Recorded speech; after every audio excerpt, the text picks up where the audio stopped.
We would like to acknowledge the indigenous lands and the cultures of New York. We honor the land as the Creator intended in that we commit to keep it clean and support efforts to make it safe for all.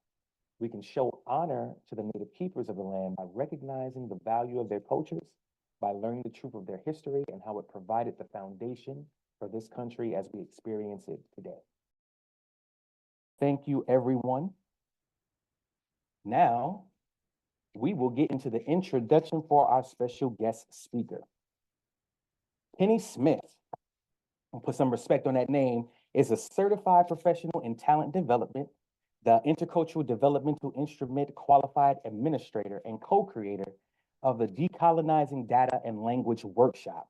She is the founder and president of PQ Business Services, while also leading the policy and leadership department at Erikson Institute as the director of learning and impact, and is focused on developing capacity building learning models that activate a base of committed Illinois leaders who can protect and increase investments in early childhood, contribute to building back the early childhood system, and amplify awareness of the importance of early childhood locally, statewide, and nationally. As a consultant for the American Medical Association, she helped launch the inaugural Medical Justice and Advocacy Fellowship, a collaborative educational initiative to empower physician-led advocacy that advances equity and removes barriers to optimal health for marginalized people and communities. The fellowship mobilizes physicians to be part of the next generation of advocacy leaders, driving meaningful policy and structural changes that produce equity and justice in the communities they serve. Using her unique blend of skill sets that include information technology consulting, instructional design, process improvement, leadership development, coaching, and both nonprofit and corporate experience for more than 25 years, she has built training programs from the ground up. Standout programs such as Barbara Bowman Leadership Fellows and the Executive Fellows have cultivated a pipeline of diverse leaders who examine racial equity issues and change policy to increase access to the programs and services all children and families need. She also builds partnerships with organizations, both local and across the United States. She definitely partners with ECOC, seeking consultation on workshops designed with a racial equity lens and based in adult learning theory. She holds a Bachelor of Science degree in Industrial Engineering from the University of Cincinnati and a Master's of Science degree in Training and Development from the University of St. Francis. Without further ado, please give your love support to the great Penny Smith. Go on, put your emojis and clap your hands. Thank you so much, Penny, for joining us this afternoon. That's funny because that I think, hearing somebody talk, read your bio is hilarious. It makes me sound like so much bigger than what I feel, but I appreciate it. Thank you so much for that lovely introduction. And thank you for the applause and the hearts. I feel so cool. Thank you so much. And thank you for joining me at the table. This is a two-part series that explores the tables where important decisions are made that impact the children and families of New York. Part 1 will cover the table types and purposes and what to consider when inviting folks to the table. Part 2 will focus on how to join and stay, and also how to invite and keep folks at the table. That will be covered by my colleague, Atena Danner, next month. So stay tuned for that as well, something to look forward to. I usually prefer an interactive engagement. So I'm going to ask you to, a couple questions throughout, and please indulge me because I don't like just talking to myself, right? I want to get a reaction from you. These are some interesting questions that I'll be asking. And I hope that there will be a couple of volunteers willing to share your answers during the Q&A portion of this workshop to help add to the rich discussion. And just to prepare you as you're listening to this, those questions there'll be 2 questions. Has there ever been a time when you formed a committee and maybe led a committee, could be for church, Girl Scouts, work, whatever, right? Where you chose who was invited and received criticism regarding the decisions that were made from the committee from anyone in the community? And, or you can choose to answer both or one of them. Has there ever been a decision that was made by a committee, like village trustees, community organizations, whoever, that you didn't feel your viewpoints or values were represented? Okay, so I'd like for you to think that through as we work through this slideshow. Okay. All right. So let's start with what kind of tables are there? Well, one of the tables that come to mind is an appointed table where members of that table are appointed, right? And that's where folks are selected by higher authority figures like governors or mayors. The New York State Early Childhood Advisory Council comes to mind. These appointments are most often made or often based on reputation, seniority, status, expertise, etc. Think about who typically fits these descriptions and how would you describe who you think sits at these tables. If I could get you to respond in the chat, I would really appreciate it. So if this is a committee or a council that's chosen by an authority figure like a governor or a mayor, who do you think typically ends up at those tables? Just describe, how would you describe those individuals? Can I get some folks to answer that in the chat? That would be amazing.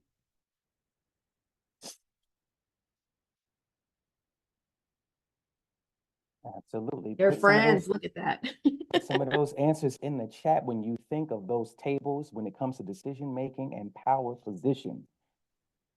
We're going to try to gather these up. And if someone would like to come up off their mic or raise their hand and you want to give an audio response, we're open to that at certain points as well, as Penny is looking at some of the answers and sharing her slides.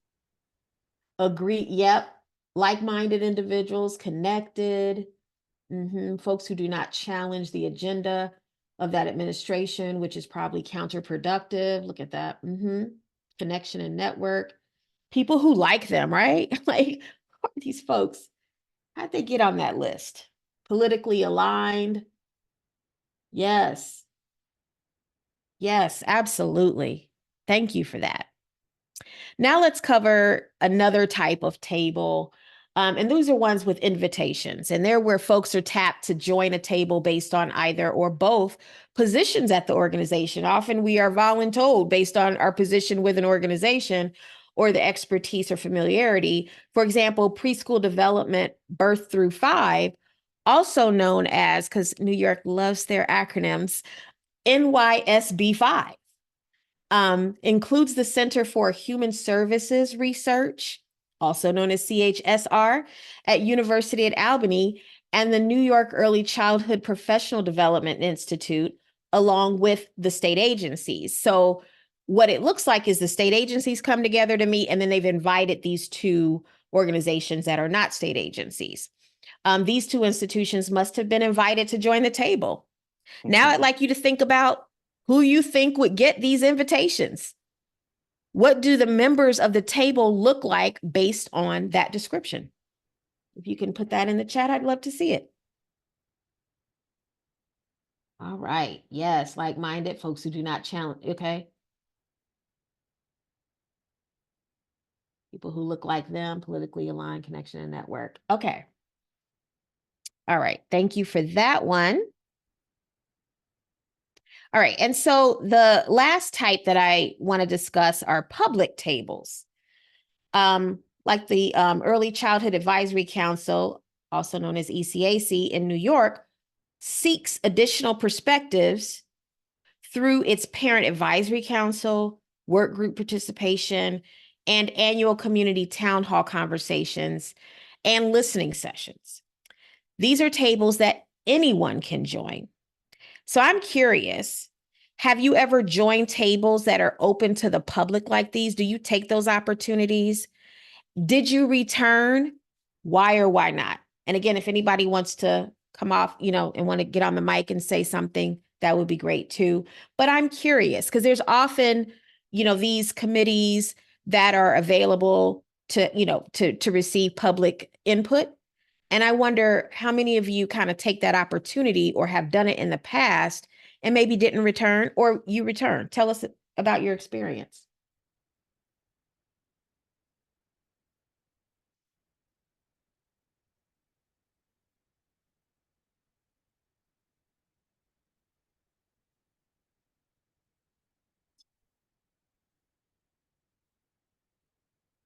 I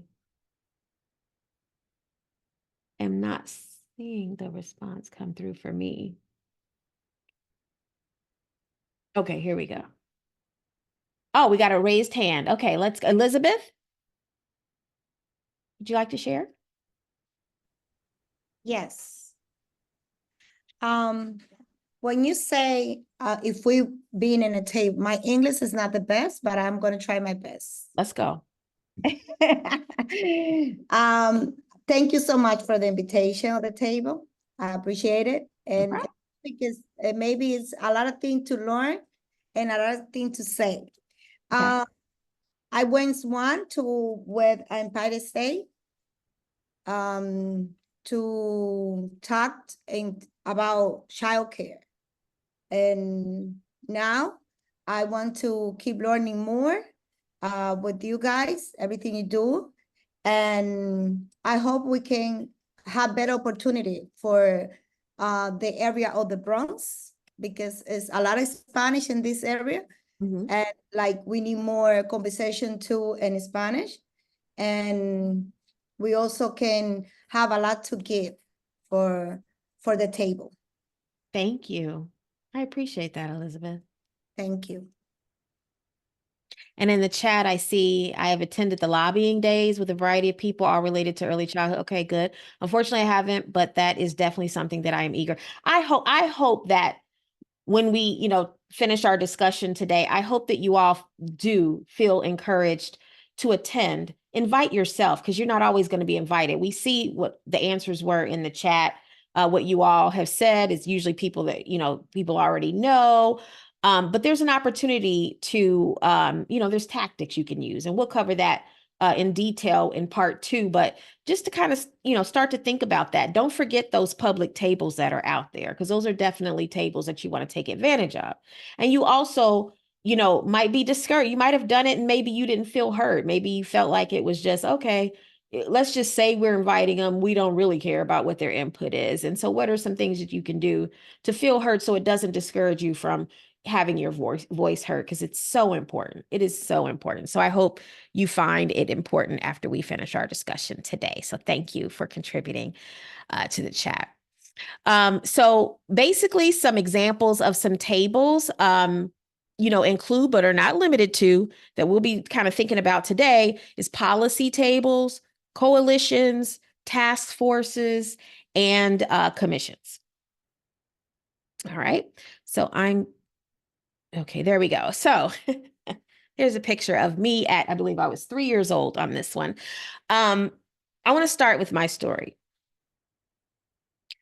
As a member of the Policy and Leadership Department at Erikson Institute in Chicago, I participate in these types of tables so I thought I'd take a moment to give you my origin story, because I'm an Avengers fan, Marvel. So they always talk about origin stories, on how I became passionate about this topic.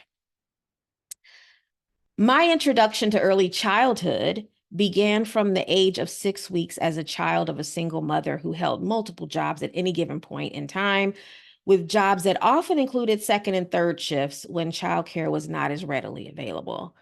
I recall pickup times of midnight when the childcare director would move me and a few other children to her home that was located directly across the street from the actual childcare center as a favor to my mom. My first significant exposure to decision-making tables occurred on my first job after college as an engineering manager for a Fortune 500 company. It was at those tables that I realized I was the only Black engineering manager, the only engineering employee who was a woman, and also the youngest at that time. So you can guess that was many years ago, but it's not that different now. Still in that field, but yeah, it was even worse back then. I noticed then that my thoughts and ideas were often dismissed or ignored at those tables. My early childhood experience and presence at decision-making tables collided when I began my career with Erikson Institute in the Policy and Leadership Department nearly 11 years ago. Due to the nature of our work, I sit at many early childhood policymaking tables, along with building the capacity of policymakers who are charged with making important decisions that impact the children and families of Illinois. Examining the impact that decisions have on communities has led me to ask who is setting these tables and who gets invited. Let's begin by level setting with some definitions of terms that will be used for the purpose of this learning cafe. Diversity. The condition of being different or having differences. Differences among people with respect to age, class, ethnicity, gender, health, physical and mental ability, race, sexual orientation, religion, physical size, education level, job and function, personality traits, and other human differences. Equity. Equity is interesting. It's an interesting, it depends on what you're talking about and as far as equity. So equity in general is all about, if you can be specific with race, or it can be across any differences that occur, whether it's disabilities, but it's all about not equality, but equity. So there's a difference. Equity is all about creating access to resources that everyone would be able to access, right? Equality is all about being fair. We often hear the term fair, where it's like everybody gets the same thing. But I'm sure you all are familiar with that popular image where they talk, have a baseball field. They've changed it over the years, but it's not about giving everybody the same thing, but giving everybody what they need, right, to gain access. And like Cheyenne said, equity is a way of leveling the playing field. Thank you. Inclusion versus belonging. Inclusion means that everyone is included, visible, heard, and considered. Belonging means that everyone is treated and feels like a full member of the larger community and can thrive. Racial justice is a vision and transformation of society to eliminate racial hierarchies and advance collective liberation, where Black, Indigenous, Latinx, Asian Americans, Native Hawaiians, and Pacific Islanders in particular have the dignity, resources, power, and self-determination to fully thrive. Okay, so why did I give you those definitions? Well, when we think about the table as it relates to equity and community, we must start by asking the important questions. Those questions should address not only equity, diversity, and inclusion, but also justice. These particular questions were outlined by Dr. Defina Lazarus Stewart. So let's go through some of these questions on here. Diversity asks, who is in the room? Equity responds, who is trying to get in the room but can't? Whose presence in the room is under constant threat or erasure? Inclusion asks, have everyone's ideas been heard?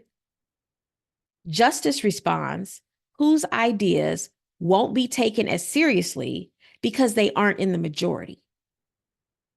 Diversity asks, how many more of pick any marginalized identity group do we have this year than last year? Equity responds, what conditions have we created that maintain certain groups as the perpetual majority here? Inclusion asks, is the environment safe for everyone to feel like they belong? Justice challenges, whose safety is being sacrificed and minimized to allow others to be comfortable maintaining dehumanizing views?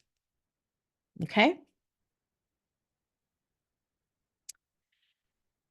So when you find yourself in a position of setting the table, you must consider these popular umbrella terms. I wanted to go over these, and there are plenty more, trust me. These umbrella terms consist of many different lived experiences that have different needs and desire different resources. For example, we hear Black, right? And a lot of times when we talk about the services that we provide to communities, we use these umbrella terms. We provide X services, X number of services to X number of people in the Black community, for example. But what does that mean? There's so many different lived experiences under this Black umbrella, right? You have folks who are dealing with immigration issues who happen to be Black.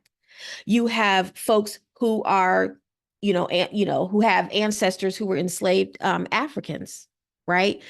There's so many different lived experiences. How can you claim that your services being provided cater to all of the needs that each person could possibly need? So when you are setting the table, you can't just, it's not enough to just look across the table and say, okay, let's look at skin color and go, yeah, couple Black representation here, we're good.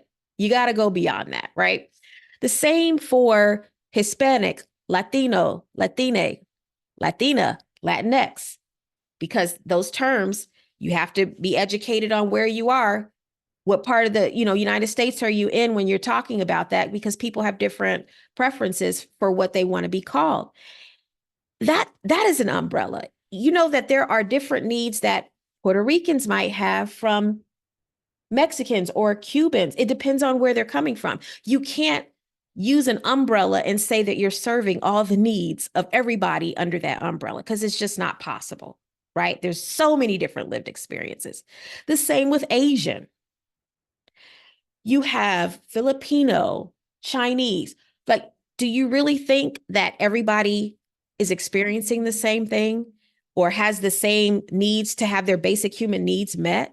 You have to consider that when you call yourself counting who's at the table. When you think about who's missing, you have to go beyond. And there's no way you're ever going to get everybody at the table at the same time, right?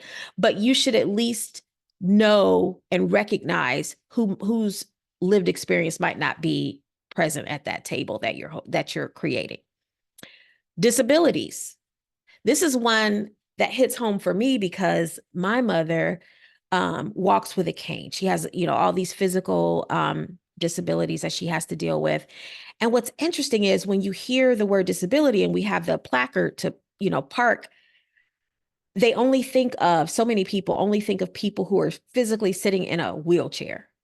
And then so it's so many times that we'll park in a parking lot and that spot that's supposed to be designated for us is so far from the door because it has a ramp. So it's like, okay, but she still has to walk a great distance with a cane. So just thinking about all of the different, and I'm sure we can all name all of the different disabilities that fall under this umbrella. And people tend to have one view of what that looks like, right? Whose view is it's not enough to have someone who might be hearing impaired sitting at the table and say, yep, we got all the disability represented. You can't do that. And the final one I like to bring on here is the generation, because I feel like there's a lot of that going on where, I've been at tables where I'm the youngest, like my homeowners association, for example. I'm a kid at that table to them. And so they kind of dismiss what my opinions are because surely I can't know as much as they know. And so they'll often say, oh, you take care of the, social media. I don't even do social media like that. Like, I'm not the youngest thing, but to them, I'm a kid, right? And the same thing goes for, sometimes I'm the oldest in the room, right? We've got staff, we've got Gen Z. I love some Gen Zs, right?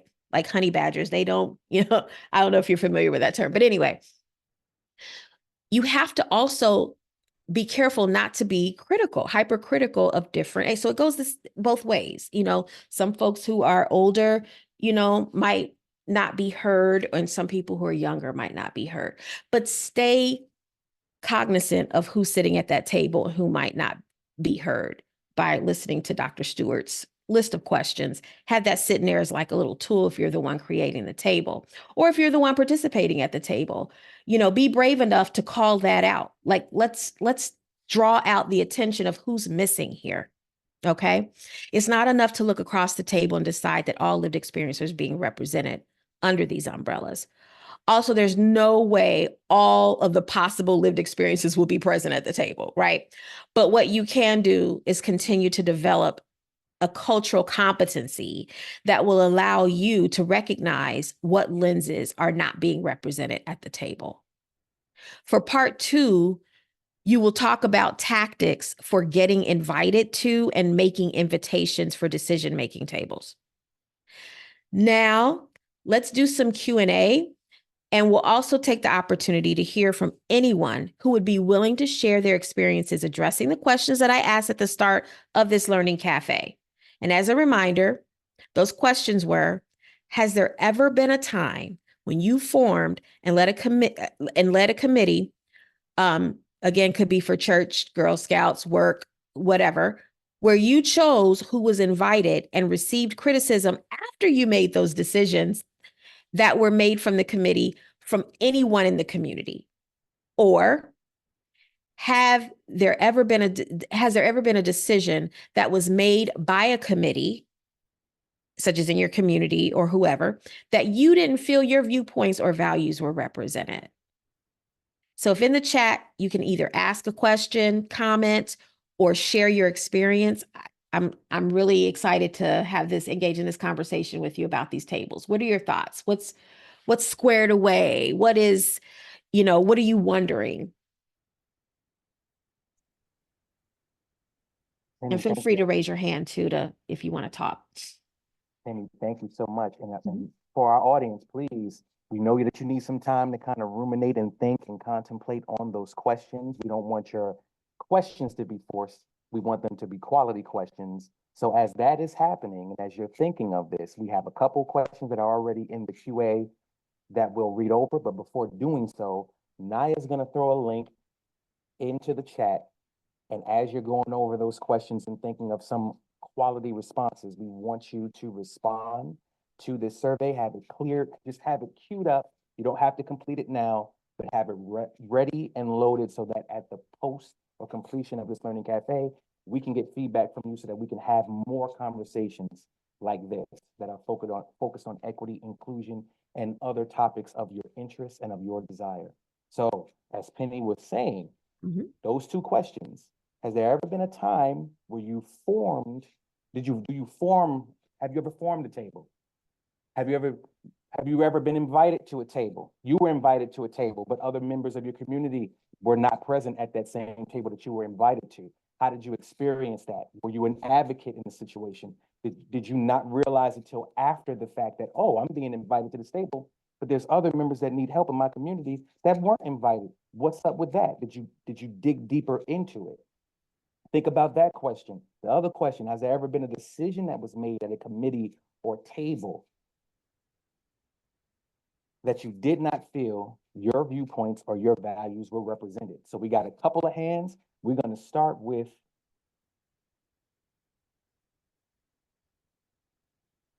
Abby. I think your hand was raised. I'm going to allow you to talk.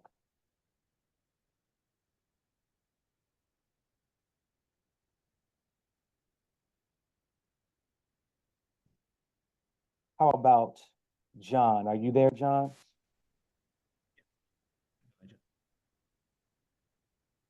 Hello, I think I can hear you faintly. Oh, I can't hear it all. Oh, sure. Oh, there we go. So, so in 1982, long time ago, I spoke with some friends of mine. We had 2 classmates that were killed on graduation weekend. Somebody who was drunk driving. And the next year, 3 friends, we got together and said, can we do something about that in terms of driving kids home from graduation weekend, no questions asked? Went to our school principal. We had already graduated. And he was supportive of it. So we started to, publicize it. And I was walking down the street one day in my small town, and I saw there was a community meeting that was happening that evening. And so I showed up, and the community of other members were objecting to that project because they thought we would be encouraging drinking on the weekend, on graduation weekend. So little did they know that I was actually in the audience. And this was all about the project we were trying to implement. My high school principal was there, who was wonderful, and he spoke on behalf of it. But what I realized is listening today is, even though it was something we had to develop very quickly, we didn't form that community of a broad community. We went to the bus company and said, hey, can you provide a transportation for us? And I went to the principal. So that was just a lesson I just sort of picked up now, 40 years later. I love it. That people in the community did want to have that conversation. The great news is we actually took home 13 kids the first year, no questions asked, middle of the night kind of calls. Wow. And we did it one more year as well. And so it actually worked out. The community never, it went through. So out of that tragedy, we tried to address that and keep people safe in the following year. So thank you. That's beautiful. Thank you so much for sharing and for agreeing to learn out loud. That's something we always say in policy and leadership. Like, we got to, be able to learn out loud and in public, right? That's so helpful. And I appreciate you sharing that story. Thank you so much, John. Who's next? Can I address this question that was in the Q&A? Absolutely. Someone submitted. So someone said, how can one be brave to call it out at the table? And so I find that interesting. The fact that we have to even think of it as being brave is problematic. Like, why? Like, why is that energy there? And I'm not saying it's wrong to, feel like you have to be brave, but it shouldn't even be like that, right? Like, that's not even fair. And I would say, of course, don't lose your job over it if that's how serious it is, but we will, just to kind of give you a preview of what we will be discussing in part 2 about tactics.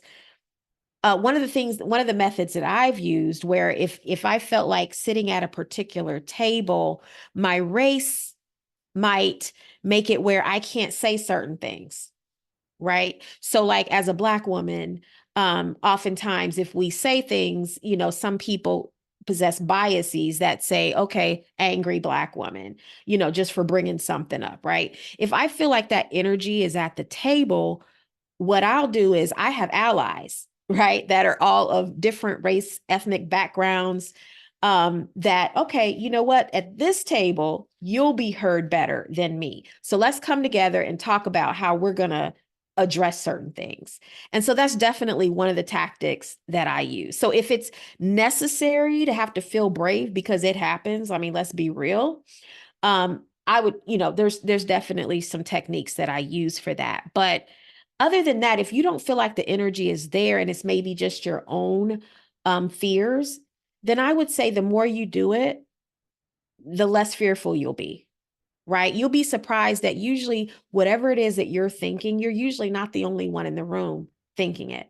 So it just takes that one person to kind of, hey, I'm noticing, it doesn't have to be confrontational. Just, I'm noticing that, what about folks, with this lens, right? I'm noticing that there weren't any people from the South Side. And I know that they have some, some issues that they've been dealing with. I'm not familiar with it, right? Because I don't live on the South Side, but I know that they're there, right? And I've heard some things. So does anybody have any, input on, any input from them? Was anybody available to kind of get some more information? That kind of thing. So again, it's not meant to, because intentions are good. Just like with John's example, great intentions. They didn't purposely set out to be like, let's, exclude people. So that's not what this is about. It's not about like you not having good intentions. Everybody, we're going to assume, because that's one of the ground rules we usually do for our thing. We're going to assume everybody has good intentions. We wouldn't even be in this field of early childhood if we didn't have good intentions, because it's not like it pays a lot of money. Come on, right? So we have good intentions, but we have to recognize when, okay, there's something missing here, right? Does that make sense to everybody? I hope. I think that's loud and clear. We got a couple statements that are in the chat, and we got a couple questions following up. So I'll read the next statement, and hopefully this will be inspiring for any further follow-up questions. So it says, I've been on many committees where I feel as though my values and ideas have not been considered. Working in public schools as the token brown teacher, You get invited to be on lots of committees, not always because your experience or expertise are valued, but rather because they need to be in compliance. Not only were my values and viewpoints not considered or represented, but neither were the Black and brown parents and children's viewpoints and values represented. And I'm wondering, how do I say your name? Johanna Martinez? Is it Johanna? I want to say it right. Would you be willing to come? You don't have to. You don't have to get on audio, but I'm curious because I guess my question to you, could type it in the chat too. You don't have to turn it on if you don't want to. But I'm curious about, like, do you find yourself stepping away from those committees as a result, or do you continue to attend in the hopes that something different happens? I'm just curious about, how you're approaching this. Because that happens so much, especially I find within early childhood at these different committees and councils and everything, and they'll, we want to, not only with parents, but also I find with educators, they'll say, okay, let's bring in the educators so we can get their thoughts, but we have to have it at night while we work during the day, right? And, and we'll just say that we did it. Sometimes it's just, oh, let's just say that we did it. And they don't necessarily still listen or take into account what your thoughts are. But I'm curious, do you kind of just say, okay, I'm not going to show up again? Or, what kind of things do you think you could do in hindsight, or if you continue to push through it? And anybody can speak on this, because I'm sure this is not just her experience. This is so common. It's ridiculous, right? How do you guys deal with it? Anybody want to share that? Because I am curious about that. Hi, this is Johanna. Johanna. Okay, thank you. I know, nobody ever gets that right. And it's funny because all through elementary school, people would call me Johanna, because that's the apparently English way to say it. But anyway, that's the story for another time. Okay.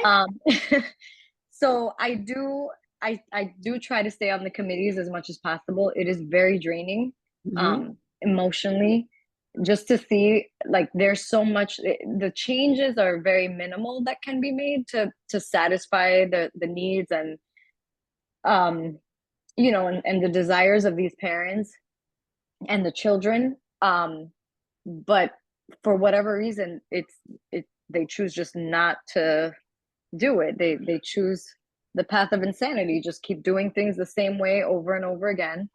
And it's heartbreaking. So I do stay on, mostly to learn, and to find ways and ideas outside of the committee and of the school where I can then be, supportive to the families.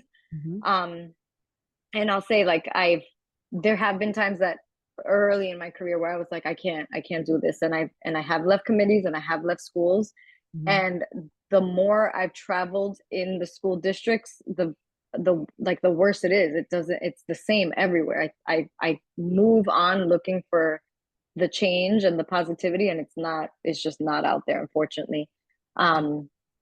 It's hard, but at this point I'm at a place where I'm like, I stay on to learn and to find other ways to I guess equip these parents and the kids, because at the end of the day, if the changes are not going to be made at these tables, then they have to have all the armor that they can possibly get to fight for themselves.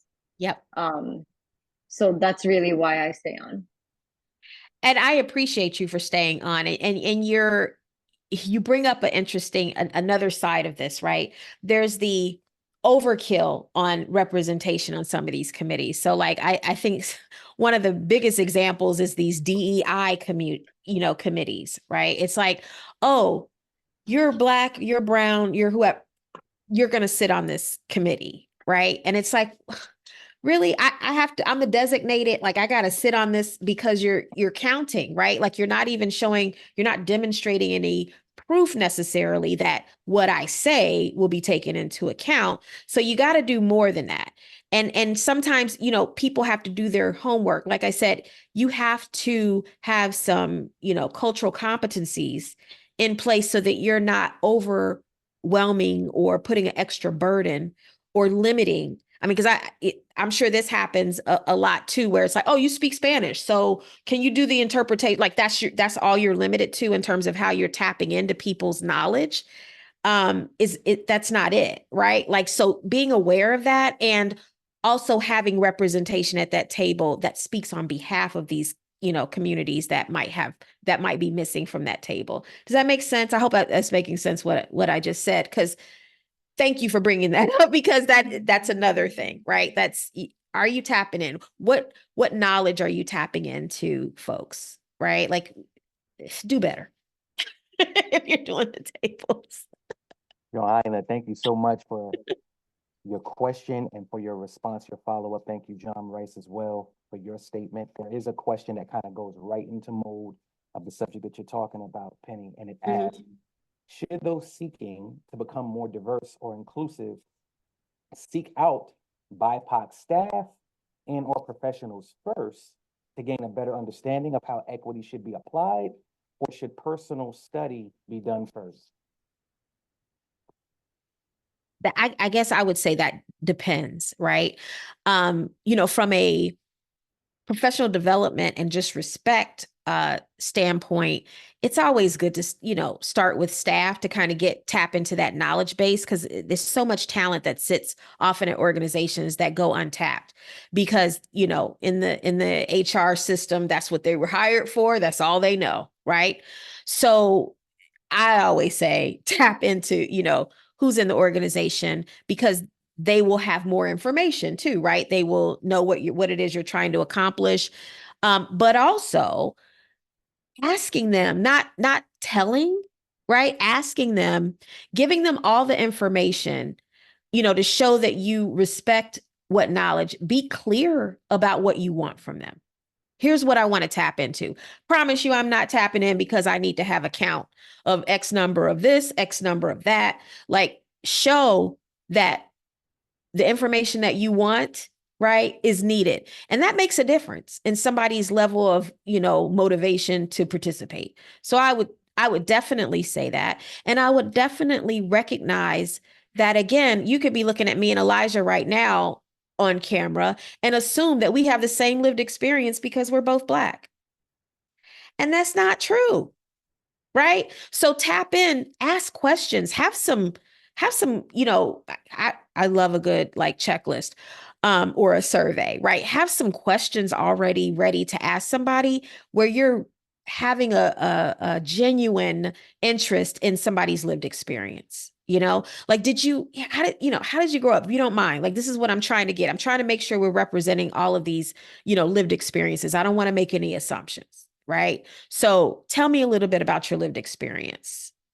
So that I can see that, you know, hey, all these different lenses exist, and, you know, might have grown up in a urban, or, you know, a very small town, farmland, right? Like, all of that matters. Your rural lens, are you bringing a big city lens? Are you bringing both parents were at home lens versus, you know, all those things, education level, where are you right now? I mean, because you could grow up a certain way and end up a certain way. And it's easy to go like, okay, well, I don't have those problems. People forget where they came from, right? So you always want to check in to make sure that those things are being addressed. Did you have anything, Elijah, to add to that? You feel like I answered that? No, that was very well done. I know, and we know it's hard to kind of shake out of that 9 to 5 kind of format, but we do have to make safe spaces and spaces of consideration to have genuine inquiry. And that's what Penny is saying, to ask those questions. Questions, not statements. The questions are always going to give you more than the statements can hope to provide for you. And that's especially if you're in a leadership position. Another follow-up statement. Years ago, I was a representative of a local agency on our workforce investment board. I would often bring up childcare issues, and the business people were not interested and wouldn't see the connection. They know better today. Yep. Yep, I love it. Thank you, Dee. They know much better today. And then here's one more question. And please feel free to our audience, if there's any statements, anything that come up to mind, we do have some time. Raise your hand if you'd like to answer audibly, or feel free to put your questions in that Q&A in the control panel so we can get it to Penny and make sure that you're acknowledged in your question. Also, if you have something you want to add to how I'm answering these questions, like, this is a conversation, right? Absolutely. Like, if you have some thoughts that maybe I've missed something, please come in and say something. Absolutely. We'll try our best to catch you. This question says, what are your thoughts regarding representatives to a table? Should those who stand as representatives of other diverse groups change over time along with organizational leadership? That's a big question.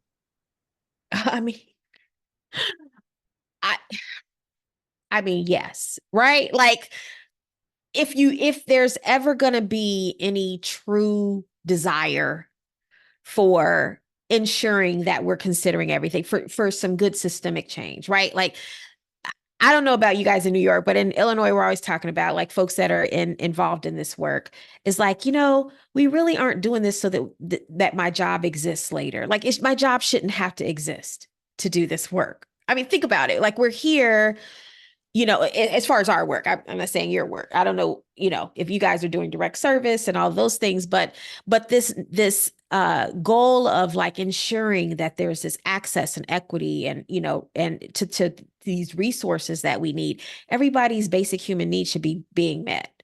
And so the fact that we're here, we're really just being firefighters, right? We're not really addressing, what caused the fire in the first place. And that's laws and policies and all kinds of things that we can talk about. But until then, a multicultural situation is always going to lead to, with good intention plus multicultural environments are going to lead to greater gains, right? As long as you stay like-minded, because I saw a lot of that wording in the chat earlier, you're not really getting that. I don't want everybody that thinks like me. I already know how I think. I don't need 10 more people at the table thinking like me, right? I love, like, having, like, if I'm the old girl in the group, I'm going to need some young ones to come in here.